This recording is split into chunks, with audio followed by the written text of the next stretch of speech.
इस कार्यक्रम के पुण्यार्जक हैं श्री 1008 श्री अभिनंदन नाथाय नमः, श्री दिगंबर जैन अभिनंदनोदय अतिशय तीर्थ क्षेत्र, station road, civil line, Lalitpur, Uttar Pradesh. प्रबंधक श्री राजेंद्र जैन धनवारा, पूर्व पार्षद, 9889888555। प्रबंधक श्री मोदी पंकज जैन, वरिष्ठ पार्षद, 9450037469। अंतर्गत श्री दिगंबर जैन समाज पंचायत समिति रजिस्टर्ड, ललितपुर, उत्तर प्रदेश। अध्यक्ष इंजीनियर अनिल जैन, अंचल, 9415112333। महामंत्री doctor Akshay Jain Tadaiya, 9415509458। Senior manager Sharad Kumar Jain, Malaya, 7080732808।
नमोस्तु महाराज श्री, नमोस्तु महाराज श्री, नमोस्तु महाराज श्री। इक्षामि महाराज श्री, इक्षामि महाराज श्री, इक्षामि।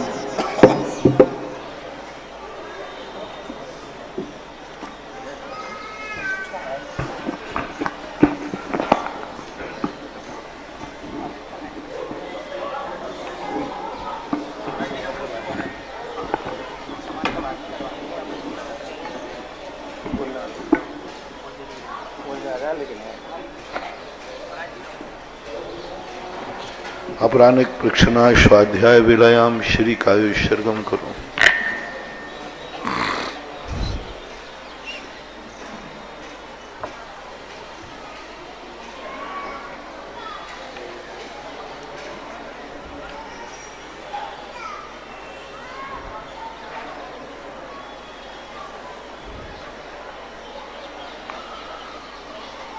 नमो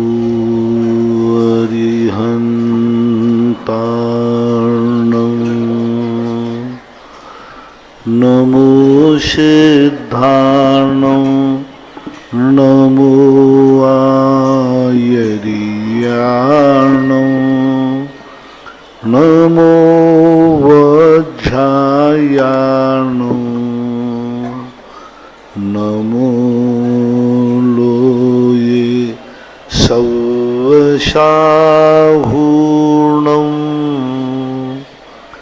पंच परमेष्टि भगवान के आचार्य श्री गुरुवर कुंद महाराज के, आचार्य श्री गुरुवर विद्यासागर महाराज के, मुनि पुंगव निर्यापक समर मुनि श्री सुधा सागर जी महाराज की, परम पूज्य मुनि श्री 108 पूज्य सागर जी महाराज की, समस्त मुनि संघ की जय। आज की प्रथम जिज्ञासा में पीयूष जैन, बड़ा गांव, धसान, गुरुदेव के चरणों में कोटि कोटि नमोस्तु।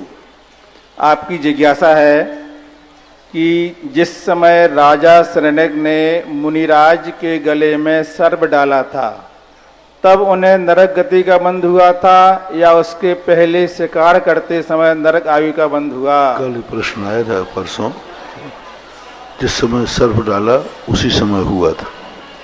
स्वाध्याय मंडल, बड़ा गांव, धसान,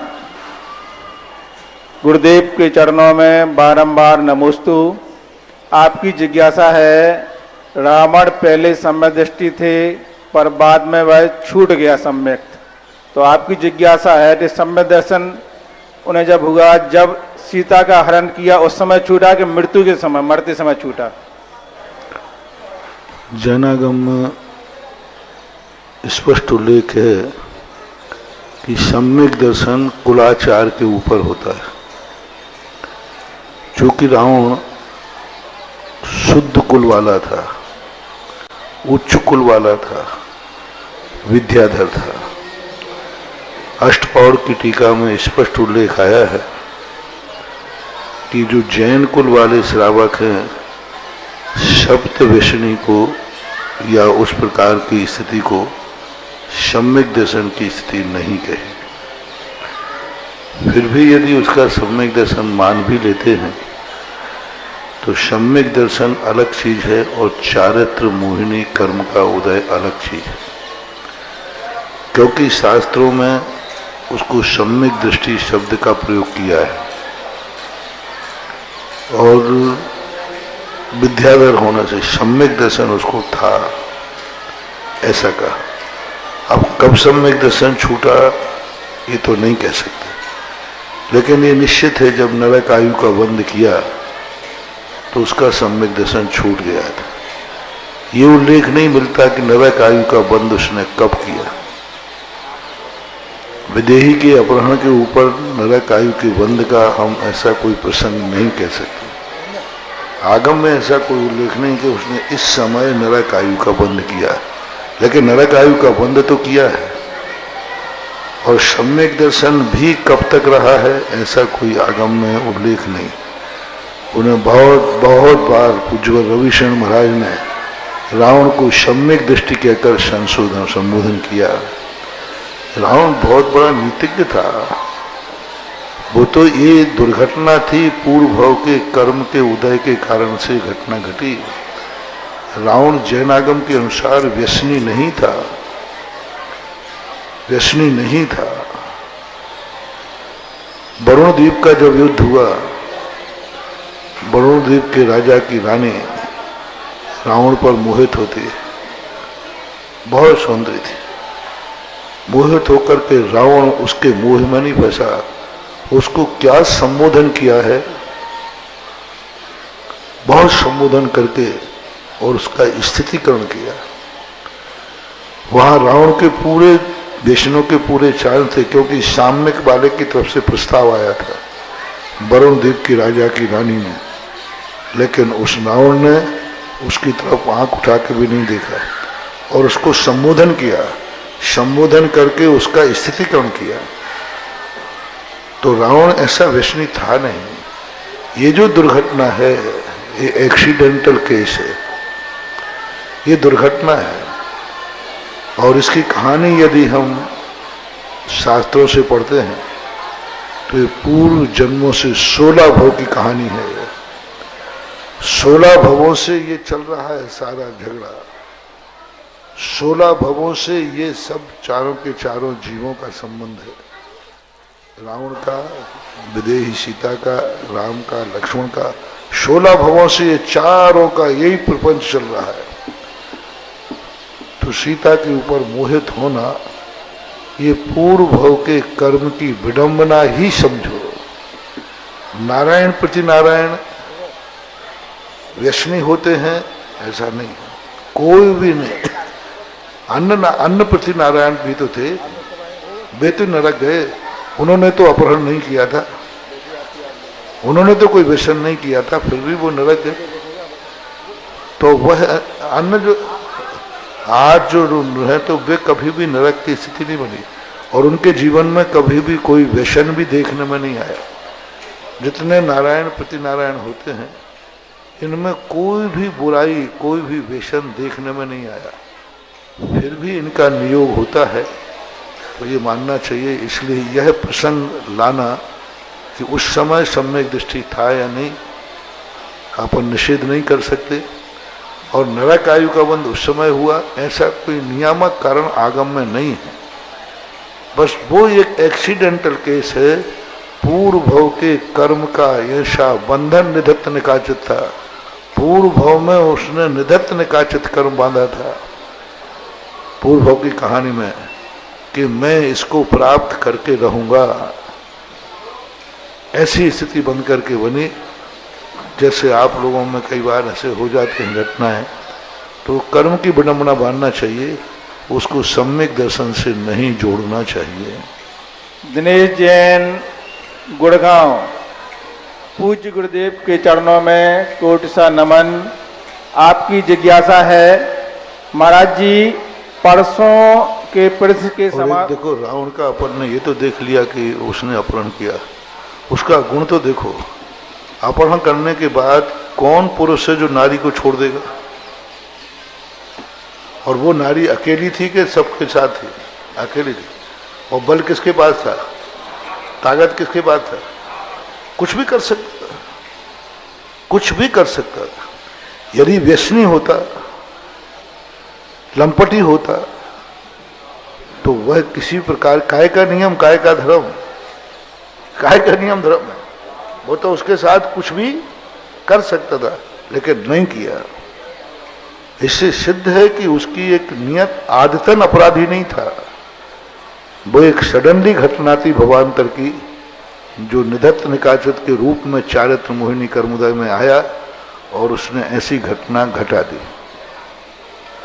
महाराज श्री जी, परसों के प्रश्न के समाधान के बाद कुछ जिज्ञासा रह गई थी, तो उसके जिज्ञासा को दोहराते हुए अपनी बात कह रहे हैं। ये जब आत्मा शरीर छोड़ के तो दूसरे शरीर निष्क्रिय हो जाता है, जो आत्मा इस शरीर को छोड़ देती है तो शरीर निष्क्रिय हो जाता है, तो फिर अंग दान देने वाले अंग जैसे 4 से 6 घंटे तक हार्ट और आंख हैं तथा 72 घंटे तक किडनी आदि कैसे कार्यशील रह सकते हैं?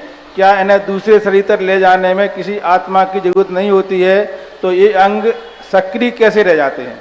आत्मा ये पौद्गलिक परिणति है। पौद्गलिक परिणति में अलग प्रक्रिया होती है। आत्मा के निकल जाने के बाद भी इनमें अपनी शक्ति बनी रहती है यदि इनका संचार कर दिया जाए। जैसे आप पेड़ की डाल तोड़ करके लगा देते हैं, पेड़ हो जाता है।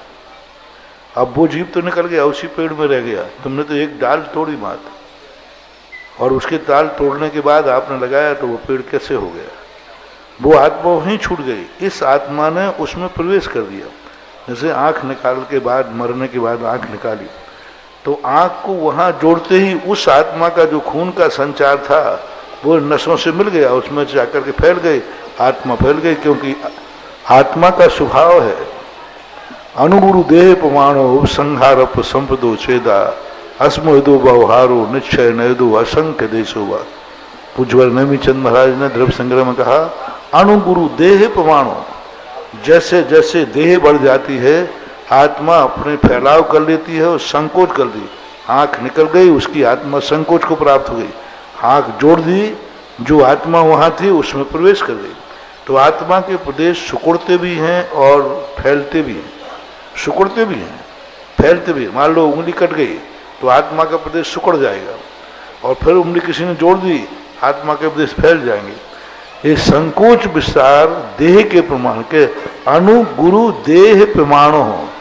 जैसे देह में वृद्धि होती है आत्मा में भी विस्तार होता रहता है। जैनागम से इससे कोई बाधा नहीं।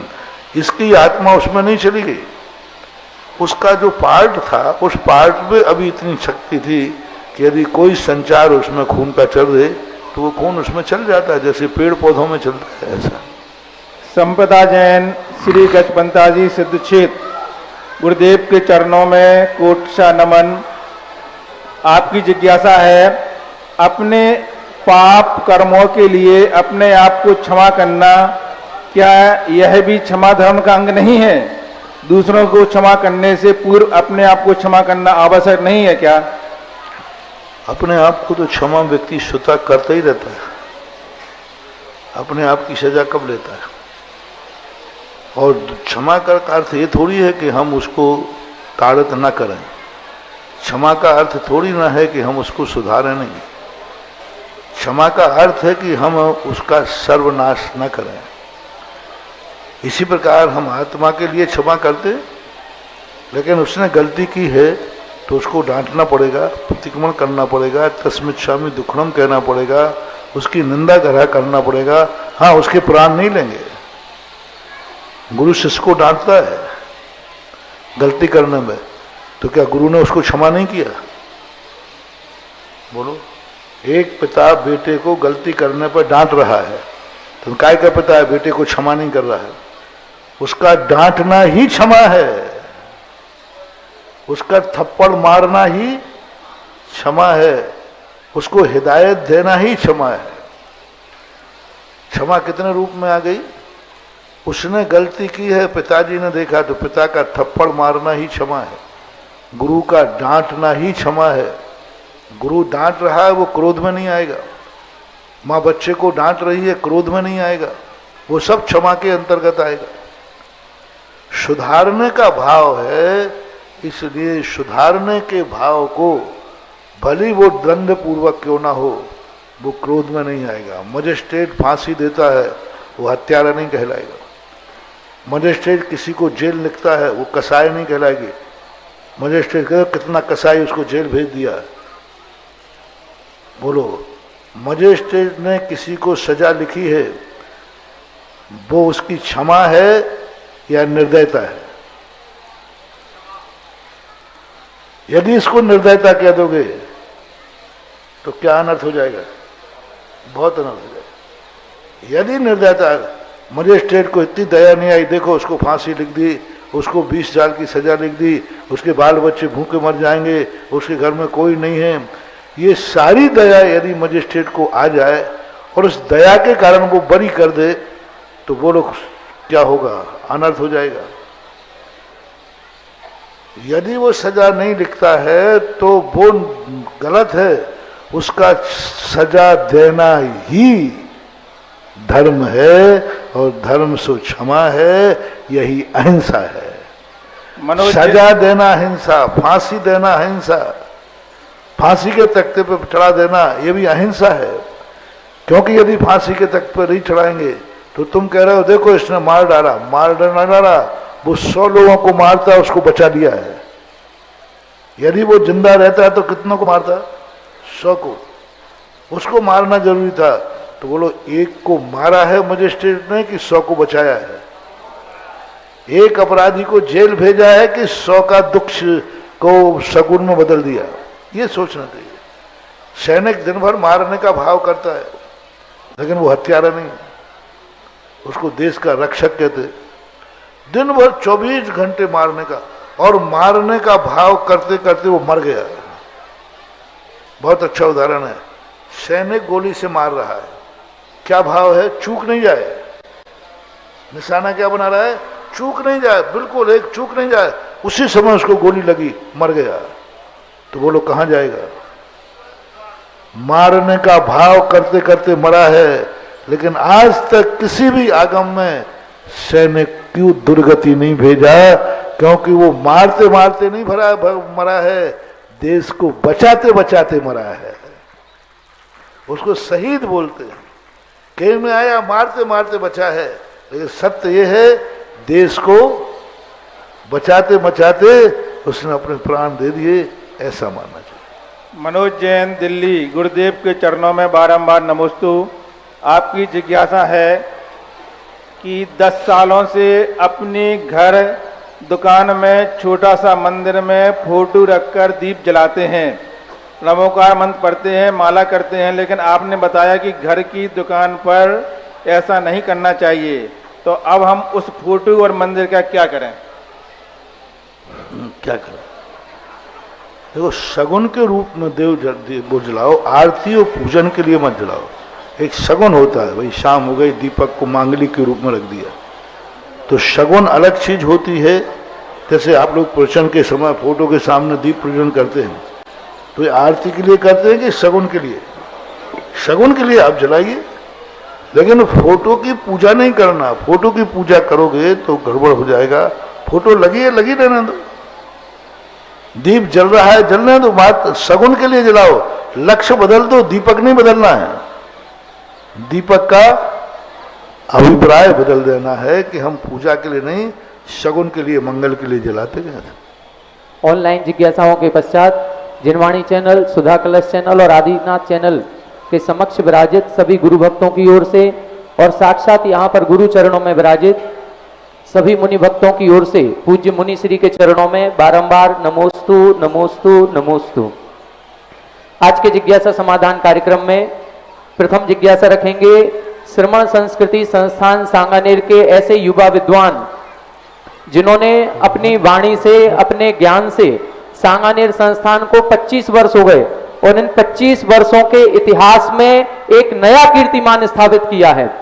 इस बार ये गांधीधाम पर्यूषण पर्व में अपनी वाणी से, अपने ज्ञान से वहां के लोगों को प्रवचनार्थ वहां पर गए थे और जैन धर्म की इतनी अच्छी प्रभावना इन्होंने की कि वहां के लोगों ने प्रसन्न होकर के, इनके ज्ञान से प्रभावित होकर के, पहली बार ऐसा हुआ है कि एक ही समाज से लगभग 100 कलश की राशि सांगानेर संस्थान को इन्होंने दान स्वरूप प्रदत्त की है। ऐसे युवा विद्वान हमारे बीच में है। प्रथम जिज्ञासा वो करेंगे और इसके बाद संपूर्ण गांधीधाम समाज आज हमारे बीच में है। हम सभी उनका हार्दिक अभिनंदन स्वागत करते हैं और वहां के हमारे अध्यक्ष श्रीमान श्रीचंद जी, रमेश जी गदिया जी, राकेश जी अजमेरा जी, अश्विन जी, नरेंद्र जी गोधा जी, अनिल जी तनोज जी, सभी मिलकर के अगली जिज्ञासा करेंगे। जिज्ञासा करें अमित जी शास्त्री। गांधीधाम के अध्यक्ष जी बहुत अच्छे अध्यक्ष हैं और स्थायी रूप से विराजमान है और लोगों ने वो कह रहे हैं कि दूसरे को बैठा लो, पर लोग कह रहे महाराज जी यही ठीक है और मेरा भाव भी है कि यही ठीक है। जय हो। क्योंकि एक व्यवस्था होती है। उन्होंने अभी सबसे अच्छी बात कही कि अभी तक महाराज जी हमारे यहाँ 17-18 साल से मंदिर बना है, 18 साल, तब से हर साल कोई ना कोई प्रवचन करने आता है, लेकिन 18 साल में 18 विद्वान आए, लेकिन उसमें गोल्ड मेडल जो मिला है वो अमित बाबू को मिला है। जय हो। 18 साल में जो प्रभावना नहीं हुई वो इस बार प्रभावना हुई और समाज जब ये बात बोलती है तो मुझे भी खुशी होती है कि संस्थान ने जो मेहनत की है वो आज सफल हो रही है, बहुत सफल हो। जब समाज ने एक 18 साल को पीछे कर दिया और आज बहुत अच्छा करके आए, बहुत अच्छा संस्कार है। यही होना चाहिए। जो चीज हमें दुनिया ने दी है उसे हमें दुनिया को लौटाना है, यही सबसे बड़ा उपकार होता है। महाराज श्री गांधीधाम में तो गांधीधाम वालों ने इनका सम्मान वहां पर किया ही है। इन सब की भावना ये है कि आपके समक्ष भी हम अमित शास्त्री जी का यहाँ पर सम्मान करना चाहते हैं, अभिनंदन करना चाहते हैं। अभी जिज्ञासा करें, फिर उसके बाद माइक चालू करें भैया। हेलो। परम पूज्य निर्यापक श्रवण मुनि पुंगव सुधा सागर जी महाराज के चरणों में बारंबार नमन। अभी पूज्य गुरुदेव ने या गांधीधाम समाज में जो भी प्रभावना हुई है उसका सबसे बड़ा यदि श्रेय जाता है तो निर्यापक श्रवण मुनि पुंगव सुधा सागर जी महाराज। मैं आपको बताऊं, कुछ नहीं था। 10वीं में महाराज जी मेरी 43% बनी थी केवल, ऐसी स्थिति थी पढ़ाई में। लेकिन सांगानेर गए, वो जिनवाणी से जुड़े तो जिनवाणी का प्रभाव ऐसा हुआ, बुद्धि इतनी तेज हुई कि आज शास्त्रों की गाथाएं ऐसे याद हो जाती महाराज जी आपके आशीर्वाद से और संस्थान में दिए हुए ज्ञान से। मैं 2 लोगों ने जीवन में कभी उपकार नहीं भूलूंगा, एक श्रवण संस्कृति संस्थान सांगानेर का और दूसरा निर्यापक श्रवण मुनि पुंगव सुधा सागर जी महाराज जी का और हमारे बेनाड़ा जी शीतल चंद जी का। इन लोगों ने बहुत जीवन में दिया है और मैं सौभाग्यशाली मानता हूं आज गांधीधाम जैन समाज को भी। महाराज जी के पूरे देश में इतनी भक्त समाज है, लेकिन आज गांधीधाम समाज के लिए मैंने महाराज जी का जो स्नेह देखा है वह वास्तव में वो था। गांधीधाम समाज की भक्ति आज पूरे देश को देखनी चाहिए। महाराज जी यहाँ ललितपुर में ललितपुर वालों को देखनी चाहिए। ये 1300 किलोमीटर दूर से चल करके आए हैं। कभी महाराज जी गांधीधाम नहीं गए। आज पूरी समाज, बच्चा बड़ा वो, जो पूरी समाज 1300 किलोमीटर दूर से आई है भावना लेकर के कि कभी जब गुरुदेव गुजरात आएंगे तो गांधीधाम भी जरूर आएंगे। और हम सौभाग्यशाली हैं मध्य प्रदेश, राजस्थान, उत्तर प्रदेश वाले कि हमको ऐसे महान संत निर्यापक श्रवण मुनि पुंगव सुधा सागर जी महाराज का सानिध्य मिलता है। और ये बड़े बड़े सेठ लोग तरस रहे हैं, लेकिन हम सौभाग्यशाली हैं कि हमें सानिध्य ऐसे गुरुदेव का मिल रहा है। मैं तो कहूंगा कि गुरुजी, हम सांगानेर के जितने भी लोगों, मैं हूं चाहे, जो पूरा जीवन भी आपके लिए संस्थान की समर्पित कर दें तो वो उपकारों को नहीं चुका पाते जो संस्थान ने और आपने हमारे ऊपर किया है। गुरुदेव 25 वर्ष पूरे हो गए हैं और मैंने ये भावना पहले ही बनाई थी कि ऐसा कुछ होना है कि 25 वर्षों कम से कम 1 करोड़ रुपए हमें सांगानेर के लिए कहीं ना कहीं से दान करना है। तो सूरत और यहाँ का सब करके आपके आशीर्वाद से दोनों जगह जाना हुआ और जो भी प्रभाव ना हुई, गुरुदेव ये कहेंगे बस कि जिनवाणी से हम लोग जितने भी सांगानेर के लोग जुड़े तो क्या इसमें पूर्व भाव का भी कुछ ज्ञान का निमित्त होगा और आगे के भवों में क्या फल मिलेगा जिनवाणी की सेवा का? नमोस्तु। कभी भी कोई सदुपलब्धि होती है तो उसमें पूर्व भाव का निमित्त तो होते ही। हम भावना कर सकते हैं लेकिन प्राप्त करना बहुत कठिन होता है। हर व्यक्ति भावना करता है कि मैं ऐसा करूं, लेकिन प्राप्त नहीं कर पाता क्योंकि उसकी पूंजी नहीं होती। कौन व्यक्ति अमीर नहीं बनना चाहता, कौन व्यापार बड़ा नहीं करना चाहता, लेकिन पूंजी न होने से मन को मार के रह जाता है। और कुछ लोग ऐसे होते हैं तद्रूप भाव करते हैं, तद्रूप उनकी समर्थ भी होती है। ऐसे ये ज्ञान क्षेत्र में है। कई लोग मुनि बनना चाहते हैं, नहीं बन पाते क्योंकि उनका पुण्य इतना नहीं लेके आए, लेकिन कई लोग भाव करते ही बन जाते। ऐसे ज्ञान के 6 उपसम में है। कई लोग चाहते हैं कि हम पंडित बने, हम विद्वान बने, हम ज्ञान प्राप्त करें, लेकिन नहीं कर पाते क्योंकि भवान्तर का पुण्य साथ नहीं देता। तुम सब बच्चों का इतना पुण्य है कि तुम लोगों ने भावना भी की और भावना ही नहीं तद्रूप करके दिखाई दिया। तो वर्तमान का पुरुषार्थ नहीं, इष्ट मान लीजिए आपने पढ़ने का भाव किया, ये तो आपका खुद का है, लेकिन सांगानेर संस्थान मिलना ये आपका पुरुषार्थ नहीं है, आपके अतीत भाव का पुण्य है। पूज्यवर ज्ञान सागर महाराज ने लिखा है प्रवचन सार की हिंदी टीका में कि जो भी सामग्री हम मंदिर जाने का भाव कर सकते हैं, लेकिन मंदिर के दरवाजे, मंदिर हमें पुण्य से ही मिलेगा। भावना हमारी है, ये कोई संदेह नहीं, लेकिन मंदिर की उपलब्धि हमें होगी पुण्य से। मंदिर में हम भावना कर सकते हैं, लेकिन मंदिर तक हम पहुंचेंगे किससे? पुण्य होगा तो पहुंच पाएंगे, और पुण्य नहीं होगा तो कोई 1000 विघ्न आ जाएंगे, 1000 बाधाएं आ जाएंगी। भावना बराबर है। तो भावना हमारी निजी होती है, लेकिन भावना का जो सफलता होती है वह नियम से कोई पुण्य होता है। पूर्व भाव में तुम लोगों का अधूरा ज्ञान कभी रह गया होगा और भावना की होगी कि हे भगवान कभी अगले भाव में जन्म लूं तो मैं जिनवाणी का ज्ञान प्राप्त करूं। वो पुण्य आज आ जाता है, समय आता है और ये निमित्त मिल जाते हैं कि ऐसी स्थितियां बन जाती हैं, ऐसा माना। नमोस्तु। इसके बाद हमारे गांधीधाम समाज के माननीय श्रीमान अध्यक्ष जी, श्रीमान श्रीचंद जी, रमेश जी गदिया जी, राकेश जी अजमेरा जी, अश्विन जी, नरेंद्र जी गोदा जी, अनिल जी तनोज जी। एक और देखना, आलोक बाबू, अमित बाबू सभी स्नातक सुने। 2 प्रकार के विद्यार्थी पढ़ रहे हैं। तुमने ये भी कहा कि भविष्य में इसका क्या फल है। इसलिए पढ़ रहे हैं कि तुम्हें डिग्री चाहिए थी, इसलिए पढ़ रहे हैं कि तुम्हें सरकार ने नियम बना दिया कि इतना तुम्हें पढ़ना ही है, चाहे बीए पढ़ो, बीएससी पढ़ो, शास्त्री पढ़ो, आचार्य। क्योंकि वो किसने टाइटल लगा दिया? सरकार ने, कानून ने। इतनी पढ़ाई तुम्हें करना ही है, तो आप लोग जैसे तैसे पढ़ाई करते हैं, चाहे लौकिक पढ़ाई हो चाहे।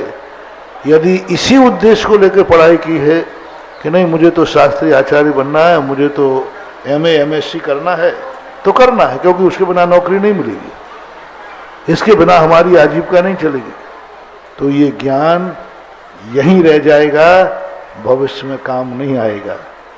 और ये मान के किया है कि नहीं ये तो है ही साथ में ये भी है कि मैं जिनवाणी की सेवा करूं, तो ये ज्ञान भवान्तर में भी जाएगा। तो जितने 5 साल तक जो पढ़े हैं ये तो मात्र मजबूरी है। 5 साल के पढ़ने के बाद जो प्रवचन करने जा रहे हैं ये है उनका भविष्य का सर्टिफिकेट। 5 साल पढ़ना भविष्य का सर्टिफिकेट नहीं, ये तो तुम्हारी मजबूरी है। इधर नहीं पढ़ते तो उधर पढ़ दो।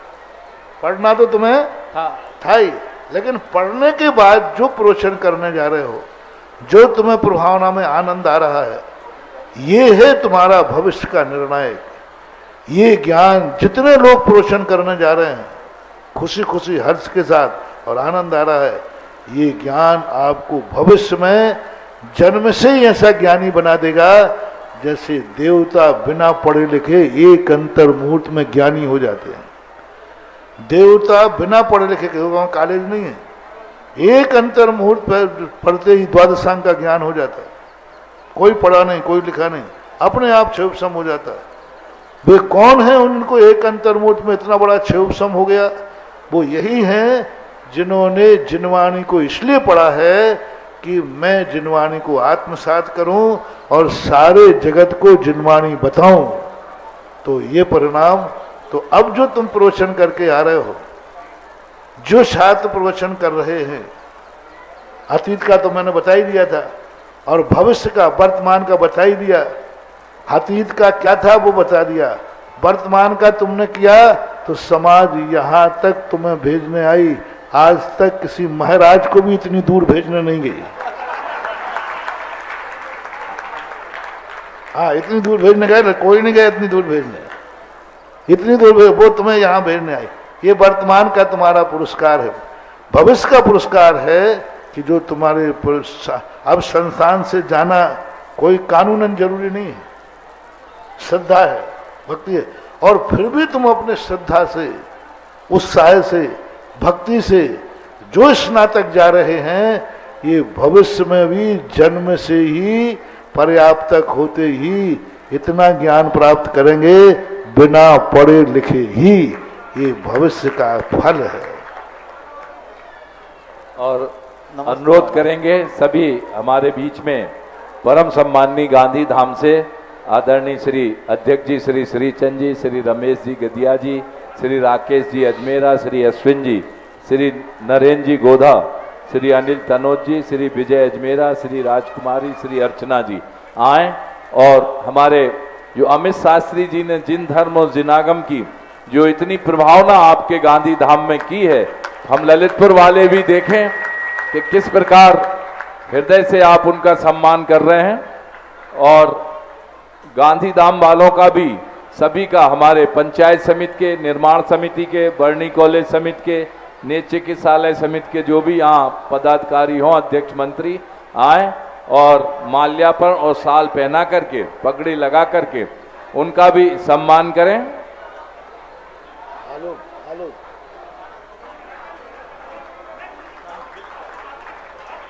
हेलो हेलो, नमोस्तु महाराज, नमोस्तु महाराज, नमोस्तु महाराज। मैं आपसे ये बोलना चाह रहा हूँ कि श्रवण संस्कृति संस्थान 96-97 में कुछ भी नहीं थी। आपने उसको एक इतना बड़ा वृक्ष बना दिया कि आज वहाँ से बड़े बड़े शास्त्री पूरे इंडिया में जैन धर्म के प्रचार में लगे हुए हैं। आज मुझे मालूम है कि पर्यूषण पर्व में करीब 500 शास्त्री इंडिया में सब जगह धर्म के प्रचार के लिए निकले हुए थे और जगह जगह से मेरे पास मैसेज आ रहे थे कि ऐसे शास्त्री हमको बड़े भाग्य से मिले हैं। और मैं बोल रहा हूँ, आपने जो अद्भुत डायमंड कोहिनूर हीरा जो हमारे गांधीधाम में भेजा है, वो तो अपने आप में एक अद्भुत है। हमारे लिए बड़े गर्व की बात है कि हमको आपके सहयोग से इतना अच्छा कोहिनूर हीरा हमारे संजोग के लिए मिला। आपको नमोस्तु नमोस्तु नमोस्तु। और अब हम ललितपुर समाज भी हमारे अमित शास्त्री जी का सम्मान करें। ऐसे कोहिनूर हीरा जो सांगानेर संस्थान के साथ जिन धर्म और जिनागम की महती प्रभावना इन्होंने की है और इस संस्थान का नाम और ऊंचाइयों पर पहुंचाया है, माल्यार्पण करके इनका सम्मान करें शास्त्री जी का। एक और हमें बड़ी खुशी और सौभाग्य, पूज्य गुरुदेव की चरण सन्निधि में विराजित हम सब अपने आप को इतना गौरवशाली महसूस कर रहे हैं कि आज उनकी अनन्य भक्त इस भारत देश में तो सैकड़ों लोगों, हजारों लोगों ने मंदिर बना दिए, लेकिन विदेश में भी जिन्होंने मंदिर बनाया हो और वो गुरुदेव की अनन्य भक्त श्रीमती आशा रानी जी पांड्या, महेंद्र पांड्या जी भी हमारे बीच में हैं। बड़े सम्मान के साथ उनको आमंत्रित करते हैं कि वो आएं और पूज्य गुरुवर के चरणों में श्रीफल अर्पित कर आशीर्वाद लें। और इन्होंने सांगानेर का बालिका छात्रावास भी बनाने का 1 मंजिल का पूरा योगदान इनका गुरुदेव के चरणों में 151 कलश से बालक छात्रावास भी आपने 1 मंजिल पूरी बनाने का योगदान चांदखेड़ी में भी आपने इतनी राशि का योगदान दिया है, तारंगा जी में इन्होंने, और गुरुदेव की इतनी भक्त हैं कि ऐसा कोई वर्षा योग नहीं जाता उनके दर्शन के लिए ये विदेश से ना पधारें। ऐसी अनंत भक्त को बड़े सम्मान के साथ आमंत्रित करता हूं कि वो आए। और चांदखेड़ी की गुफा में जो सब लोग आकर के पसीना पसीना होते ना, और जब विस्तार की बात आई तो ये इनके भाव आए कि नहीं, चांदखेड़ी का गुफा मंदिर इतना अच्छा बनना चाहिए, और इतने हर्ष के साथ वहाँ मूर्ति बैठाने का भाव किया।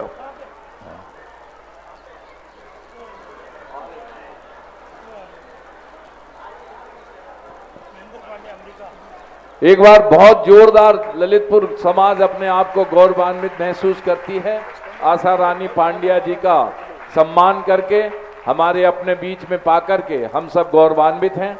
आए इनके सम्मान के लिए श्री वरिष्ठ उपाध्यक्षा मीना इमलिया जी, श्रीमती ज्योति जी Gadiyana, Shrimati Anita Saheli, Shrimati Mona Jain, Shrimati Savita Jain, Shrimati Pushpa Jain lucky book depot, Shrimati Rani Jain, Shrimati Karuna Jain, Shrimati Samta Jain, Shrimati Sadhana Jain शीघ्रता से आ जाएं। और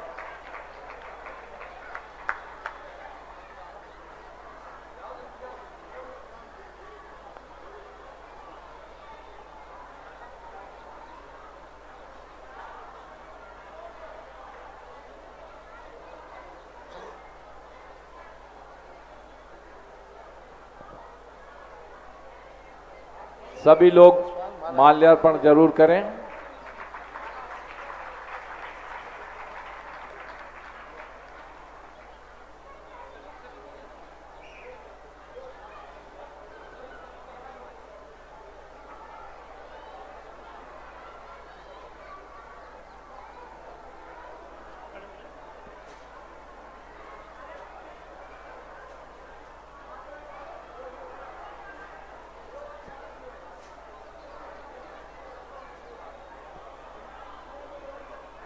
और इसके साथ ही मैं आमंत्रित करता हूं, हमारे बड़ी अच्छी जिज्ञासा करते हैं हमारे रमेश जी गदिया जी, गांधी धाम से हमारे बीच में हैं, कृपया जिज्ञासा करें।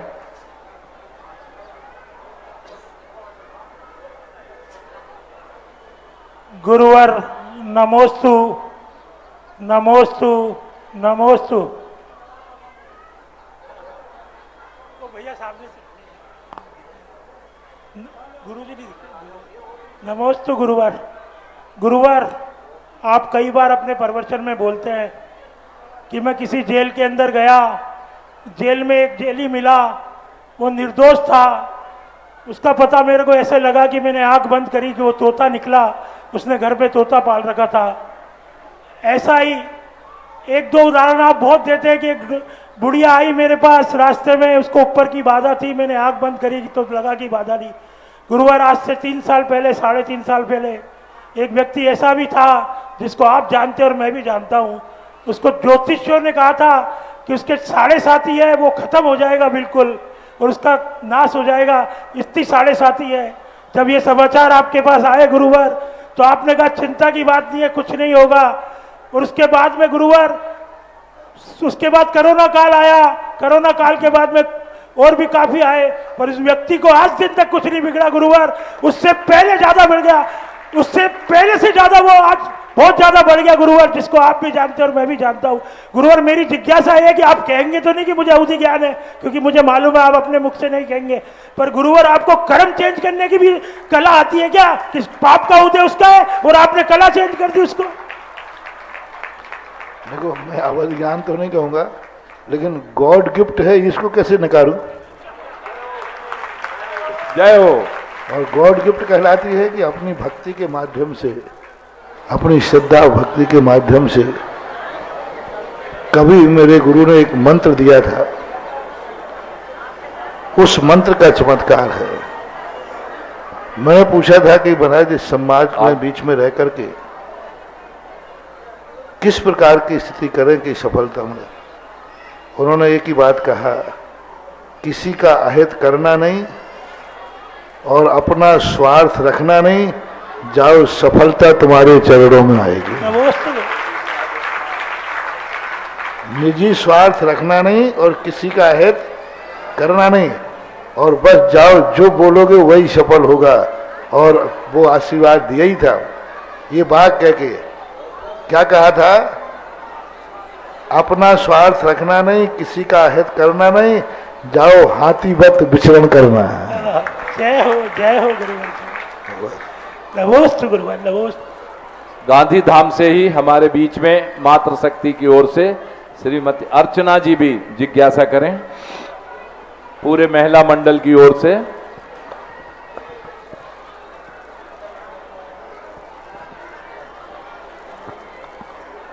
इसके बाद तैयार रहेंगे श्री महावीर नवयुवक मंडल गांधीधाम।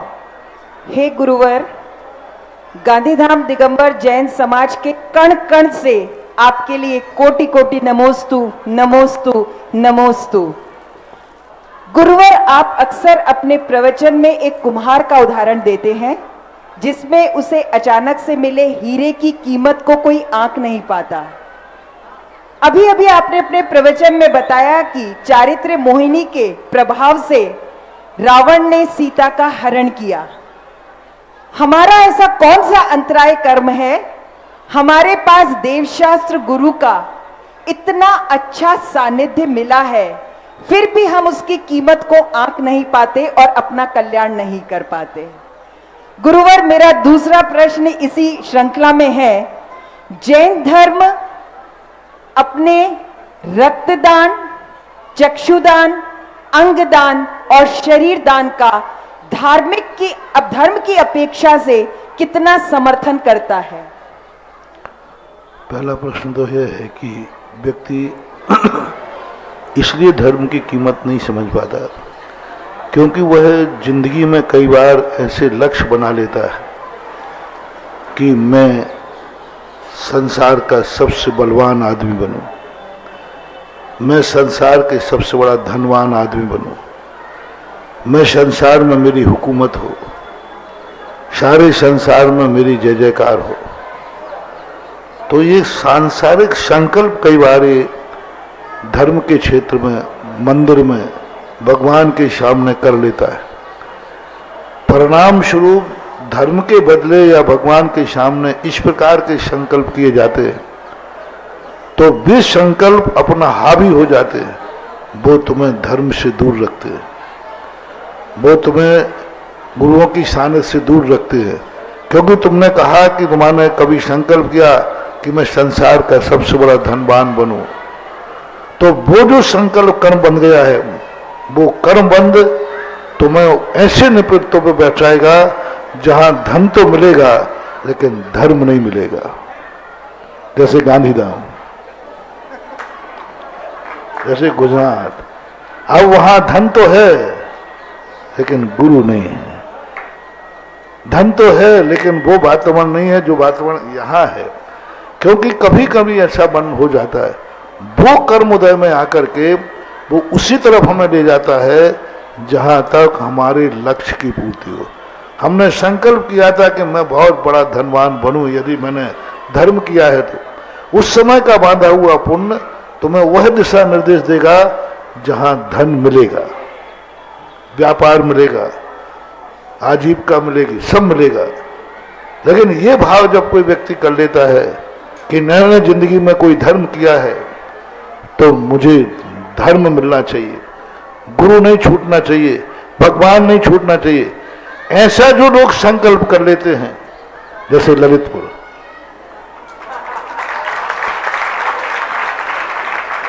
जिन्होंने पूर्व में संकल्प किया होगा कि सब कुछ छूटे छूटे हमें ऐसा स्थान मिले जहां गुरुओं का सानिध्य मिलता रहे, गुरुओं के चतुर्मास होते रहें, उस संकल्प के वशीभूत होकर के चौथा चतुर्मास हो रहा है, 5वें की तैयारी है। तो इसमें क्या होता है, पूर्व भाव का हमारा संकल्प काम करता है। हम चाहते हुए भी वह नहीं रुक पा रहे हैं। तो पूर्व जैसे रावण का कर्म का उदय आया कि वो नहीं चाहता था, वो धर्मात्मा था, वो कभी उसके मन में ऐसा परिणाम नहीं आया, उसने नियम लिए थे, लेकिन कर्म ने उस समय उसको इतना एक लांछन लगना था, इतना होना था, तो उसने किया। तो पूर्व भाव के कर्म कभी कभी आते हैं जो ऐसे नियोग मिला देते हैं। और कर्म से व्यक्ति एक दूसरे के प्रति आकर्षित हो जाता है। ऐसे इसमें समझ लेना चाहिए एक बात। दूसरी बात जो दान की बात कही, जैन दर्शन में दान पात्र को ही दिया जाता है और योग्य वस्तु का ही दिया जाता है। जैन दर्शन में एक संयोग लिखा है, रक्त दान नहीं है, रक्त संयोग है। अंग दान नहीं है, अंग संयोग है। अब दान शब्द को तुम हर चीज पे स्थान पर लगाने लगे। अब दान को इतना बदनाम कर दिया तुमने, पीक दान, पायदान। अब पायदान कितना गंदा है, अब उस पर ही दान लगा दिया, पायदान, पीक दान। तो अब तुमने दान शब्द को हर जगह लगा देने से वो दान है, तुला दान आदि को, हाँ तुला दान भी चलने लगा। तो ये दान शब्द जो है एक तो देने के अर्थ में आता है, और एक जैन दर्शन का दान शब्द रूढ़ी अर्थ है, जो पात्र को दिया जाता है और योग्य वस्तु ही दी जाती है। इसलिए इसको दान की कोटि में न रखकर इसको सहयोग की कोटि में रखो। साधर्मी के लिए सहयोग करना ये सब सहयोग है, गाय को पालना ये सहयोग है। दान में नहीं आएगा क्योंकि वो पात्र नहीं है, लेकिन सहयोग में आएगा, करुणा में आएगा। तो ये करुणा दान आदि जो हैं ये संसार की व्यवस्था बनाते हैं। सहयोग जो दिया जाता है इससे संसार पुष्ट होता है, और परमार्थ के लिए दिया जाता है वो परमार्थ पुष्ट होता है। आपने अंग दान दिया, किसको दिया? रक्त दान दिया, किसको दिया? रक्त दान लेने के बाद वो क्या करेगा? सवाल दान का मतलब नहीं है, जिसको तुमने दान दिया है उस दान की वस्तु पाने के बाद वह क्या करेगा? आंख लेकर के क्या करेगा? आप निर्णय करो, आप जानो। रक्त लेने के बाद, जिंदा रहने के बाद क्या करेगा? अंग लेने के बाद क्या करेगा? जो वो करेगा उसी संबंधी पुण्य तुम्हें बंधेगा, वो वस्तु तुम्हें मिलेगी। अब यदि तुम परमार्थ के रूप में ये चीज देते हो तो वो क्या करेगा? धर्म ध्यान करेगा।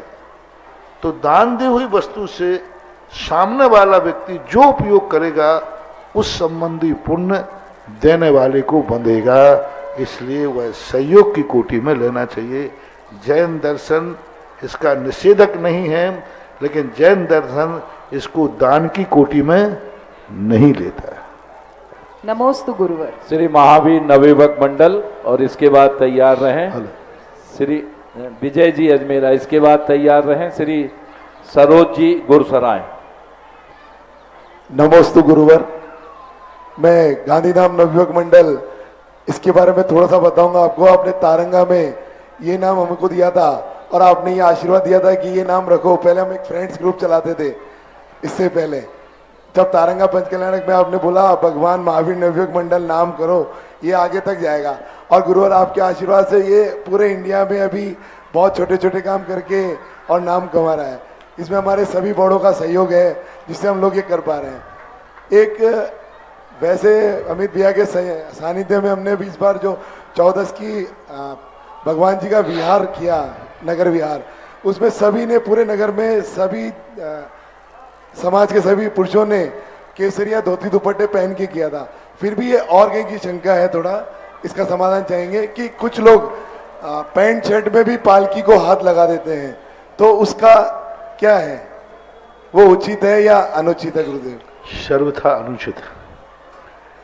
युवा वर्ग सामने कुछ कुछ शहरों का ऐसा नियम होता है। दिल्ली में यदि 100 लोगों की रैली निकलती है और गांव में यदि 1000 लोगों की रैली निकलती है तो दोनों की बराबर रैली मानी जाती है। 100 बराबर 1000, क्योंकि दिल्ली में एक व्यक्ति की कीमत 10 व्यक्ति के बराबर है। गांधीधाम में तुम लोग 100 लोग यदि मंदिर जाओगे तो 1000 मंदिर गए हैं ये माना जाएगा, क्योंकि वहां तुम धर्म के लिए नहीं गए हो, धन के लिए गए हो। धर्म के लिए नहीं गए, धर्म तो यहां अच्छा था।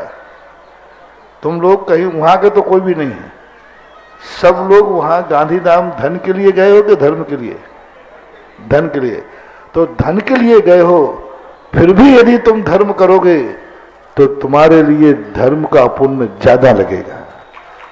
मैंने एक बार प्रवचन में कहा था कि किसी उद्देश्य से सडनली धर्म, हम गए किसी कार्य के लिए हैं और धर्म में जाकर, इसलिए आप युवा वर्ग लोग एक संगठित होकर के और धर्म की तरफ झुक रहे हो। और आज जो तुमने नियम लिया है, सब लोगों ने युवाओं ने अभिषेक किया, एक युवा की कीमत गांधीधाम में 10 व्यक्ति की है, और तुमने ये नियम पाल लिया तो मंदिर में 100 लोग गए तो 1000 के बराबर माने जाओगे। इसलिए नवयुवक मंडल है, अब वो मंडल अपने धर्म की भी बागडोर संभाले। सबको आशीर्वाद है। नमोस्तु गुरुदेव, नमोस्तु। श्रीमती सरोज जी गुरसराय, इसके बाद तैयार रहें। एक सिंह तैयार हैं श्री निर्मल जी शशि जैन भोपाल। नमोस्तु महाराज जी, मेरा सवाल ये है कि जब कलश करते टाइम अखंड कपड़े में कलश करना चाहिए, तो उसमें अंडरवेयर पहनना उचित है अनुचित है? अंडरवियर शुद्ध हो तो पहनने में कोई बाधा नहीं। उसमें सिलाई आएगी तो वो अखंड कैसे हुआ? सिलाई से कोई फर्क नहीं पड़ता। हमारे यहाँ आगम में ऐसा कोई नहीं है कि सिलाई वाला कपड़ा नहीं पहन सकते, ऐसा जैन शास्त्रों में नहीं है। अन्य किसी संप्रदाय में है कि सिली हुई लुंगी नहीं पहन सकते, लेकिन जैन शास्त्रों में ऐसे सिलाई और नई सिलाई के संबंध में कोई आगम में उल्लेख नहीं। तो इसके अंदर हम लोग सिली हुई धोती पहन सकते हैं? अब पहन ही रहे हैं, पहन क्या सकते, पहन ही रहे हैं, जिन्हें पहननी नहीं आती। कोई ऐसी कोई बाधा तो नहीं है उसमें, आगम से तो कोई बाधा नहीं है, लेकिन फिर भी हाथ से बना के पहनना और सिलाई पहनना, जहाँ पर आपने गुड़ी किया है वहाँ पर कई सम्मूषण जीव उत्पन्न हो जाते, इसलिए बना करके ही पहनने में फायदा है। सिली हुई पहनने से वो पूर्ण शुद्धि नहीं हो पाएगी, उसके अंदर जो स्थायी शल्य पड़ गई हैं उनके बीच में सम्मूषण जीव रह सकते हैं, हो सकते हैं, इसलिए ना पहने तो अच्छा है, लेकिन फिर भी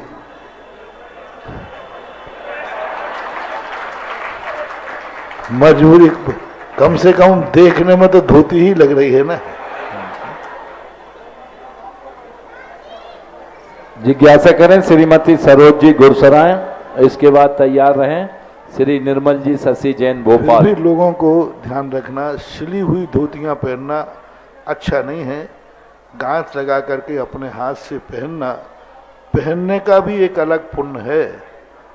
जिस समय तुम धोती पहनते हो उस समय भी पुण्य की स्थिति बनती है, इसलिए खुली हुई धोती को पहनना ही उचित माना जाता है।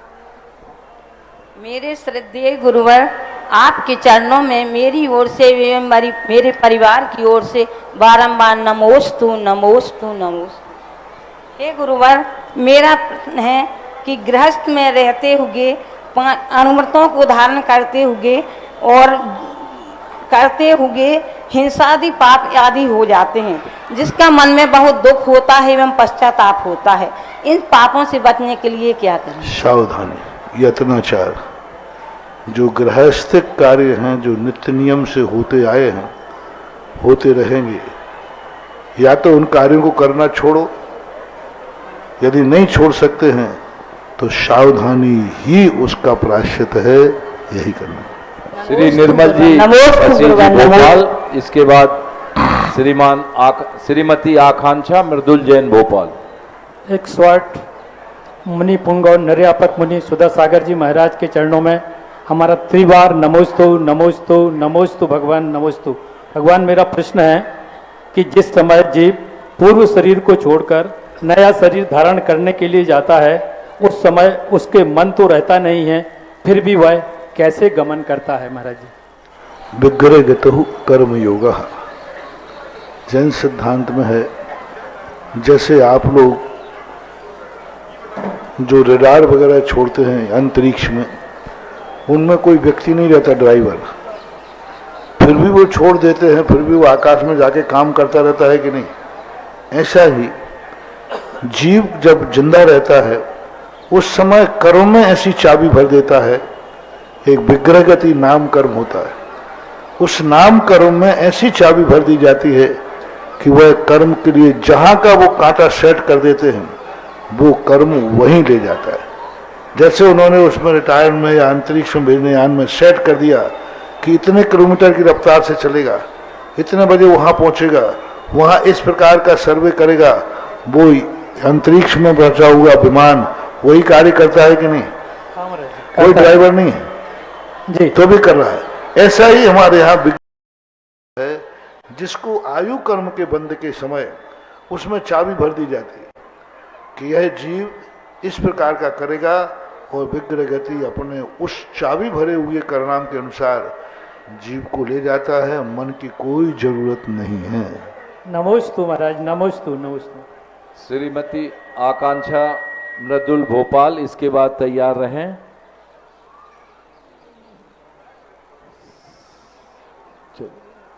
सचिन जी शास्त्री ललितपुर, जल्दी से ले लें।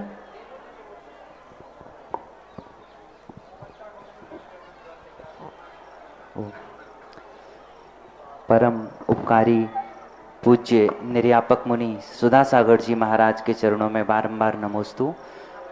पूज्य गुरुजी, मेरा प्रश्न है कि जो माँ के गर्भ में बच्चे के लिए संस्कार दिए जाते हैं, जैन संस्कार, उनमें वह किस प्रकार दिए जाते हैं? और महाराज जी, क्या गर्भ के संस्कार देते समय माता के पेट पर या मस्तिष्क पर स्वस्तिक आदि बनाना उचित है या नहीं है? सर्वथा अनुचित है।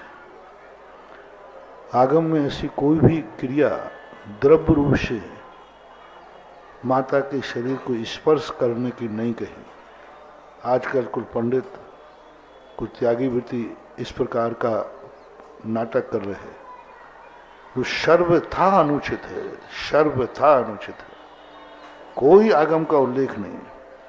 आगम के उल्लेख हैं वही जो भगवान के गर्भ कल्याणक के समय संस्कार किए जाते हैं।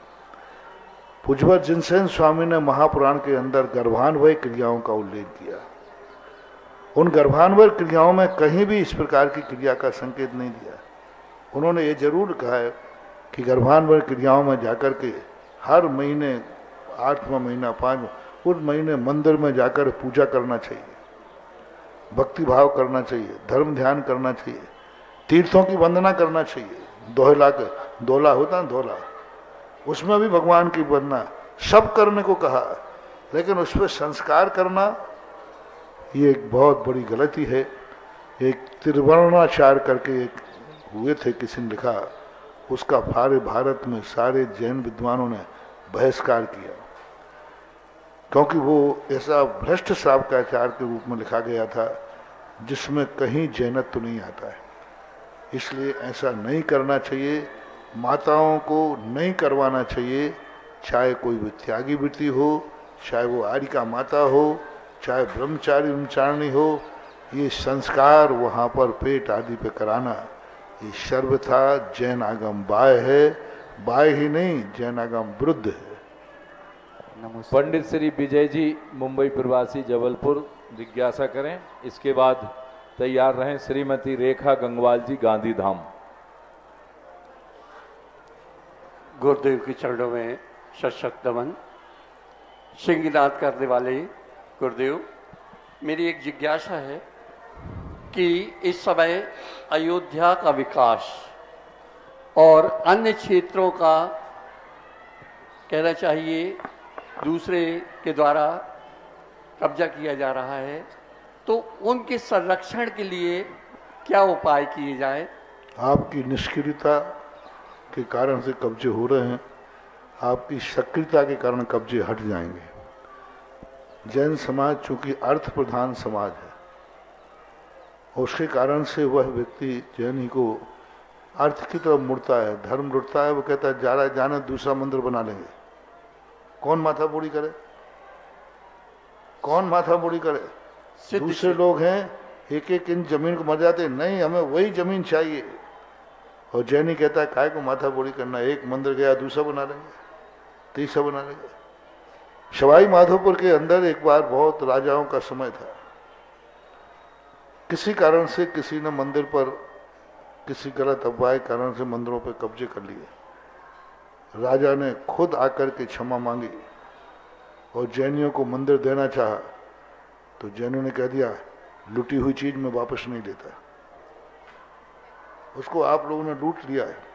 राजा ने खुद क्षमा मांगी जैन समाज से कि भाई गलती हो गई, हमारी प्रजा ने उन्माद में आकर के आपके मंदिर को लूट लिया, आपकी मूर्ति को खंडित कर दिया, आपकी मूर्ति पर कब्जे कर लिए।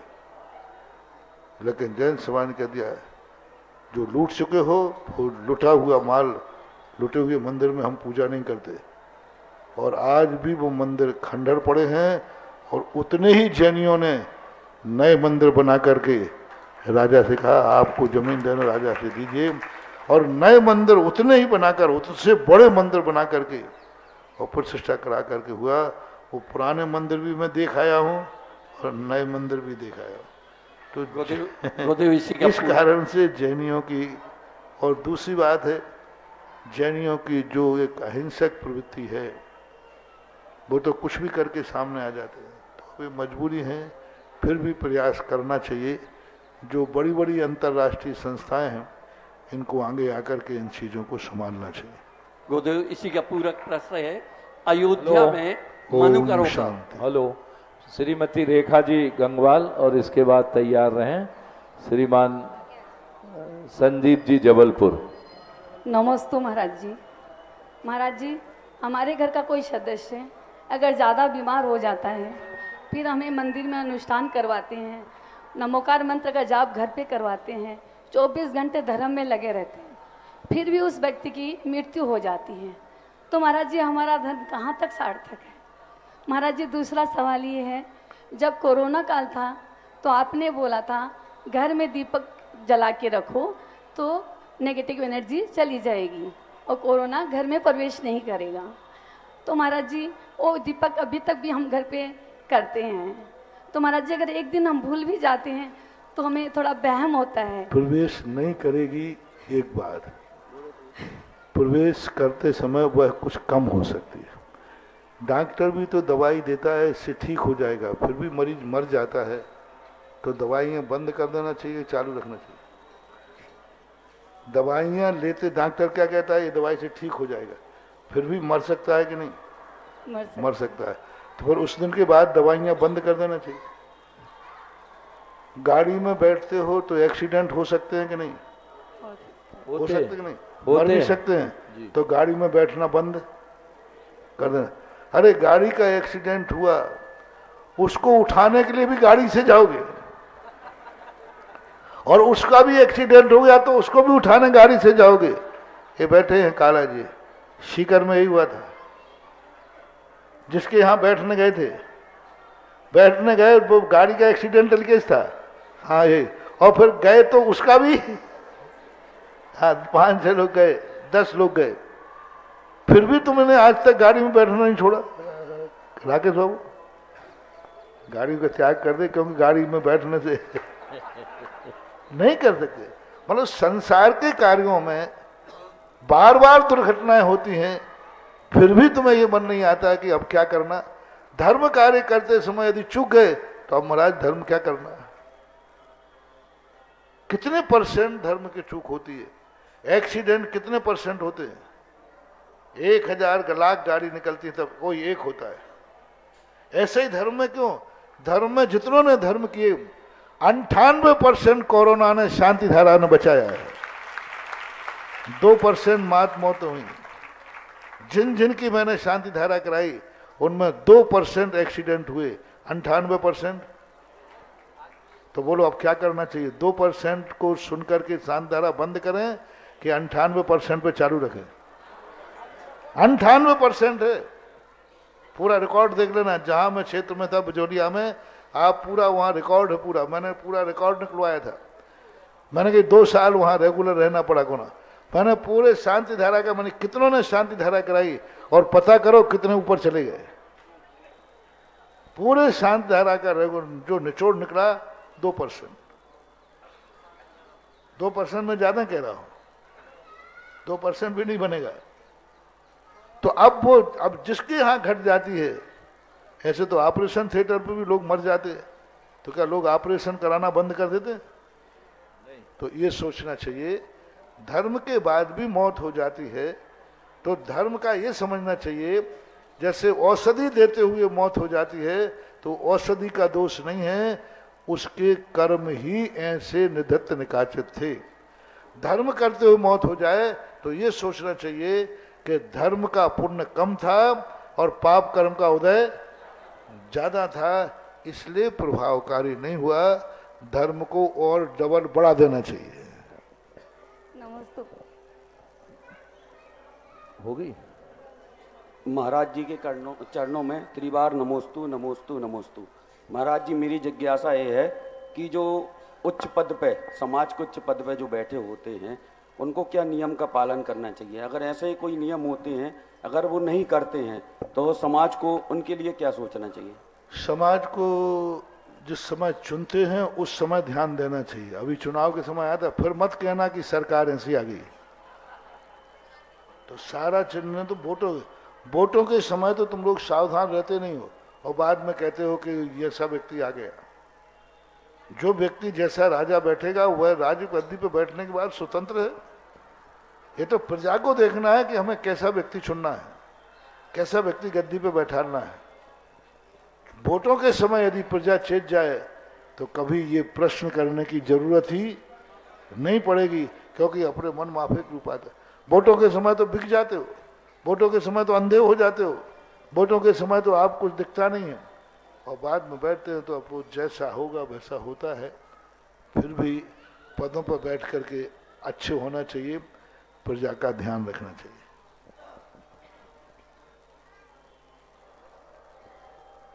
कौन सौभाग्यशाली है जो आज पूज्य गुरुदेव की पावन आरती करने का सौभाग्य हासिल करेगा? आज के हमारे भक्तांबर विधान पुण्यार्चक श्रीमती सुधा, सौरभ, नेहा, गौरव, मोहित, चंचल, कुट्टू ओलिया परिवार द्वारा आज एक आरती का सौभाग्य हुआ है। एक जे बालक भी हमारे बीच में आए हैं, आज इनके यहाँ आरदान का सौभाग्य गुरुदेव के पावन चरण घर में पड़े। ये बालक अपनी गोलक लेकर के चले जाओ बेटा, आगे प्रबंधक जी आके ले लेंगे। ये गोलक जो है दान करने आया है मंदिर जी के लिए। अच्छा, गांधी समाज की ओर से एक गांधी धाम पूरी समाज, चलो बहुत बहुत स्वागत है आपका, आए और आरती करें। 51,000 रुपए की राशि से पूरे गांधी धाम की आज जो भी यहाँ सम्मानी साधर्मी जन आए हैं आरती करेंगे। हमारे बीच में समझ सागर महाराज के ग्रस्त जीवन के माताजी श्रीमती अनीता, पिताजी श्री डॉक्टर अभय जैन, विदिशा से श्रीमती शशि कल्पना जैन तारई हमारे बीच में हैं। आए और गुरुदेव के चरणों में श्रीफल अर्पित करें।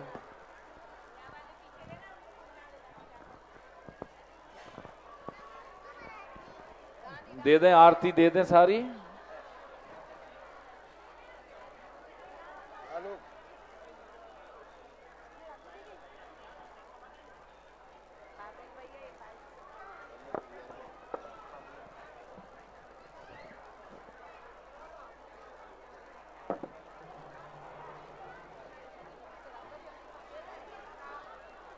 और हम सबका ये सौभाग्य, हमारे बीच में श्रीमती आशा रानी जी पांड्या और उनके साथ जो भी सम्माननीय श्रेष्ठीजन एवं माताएं बहनें साथ में हैं, परिवारजन सब एक साथ उनको लेकर के यहाँ पर आए, वो भी आकर के यहाँ पर आज आरती करेंगी गुरुवर की अनन्य भक्त श्रीमती आशा रानी जी आए। मीना मलिया जी हमारी पंचायत उपाध्यक्षा जाएं और उनको लेकर के आएं।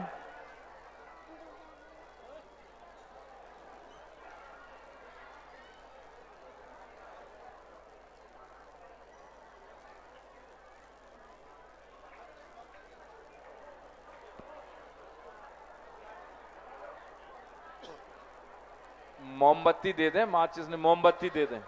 समस्त पांड्या परिवार आगे आ जाएं।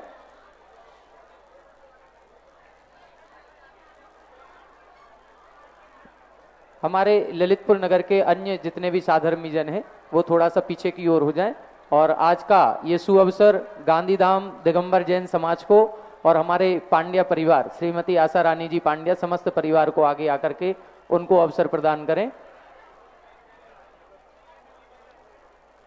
थोड़ा सा और अपन सभी पीछे हो जाएं, जिससे कैमरा थोड़े कैमरे पीछे वाले कर भैया लें। आप लोग थोड़ा सा कैमरा पीछे कर ले, इन लोगों को स्पेस मिल जाए। चलिए आरती प्ले कर दें भैया।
बोलो जगत पूज्य निर्यापक श्रवण मुनि पुंगव।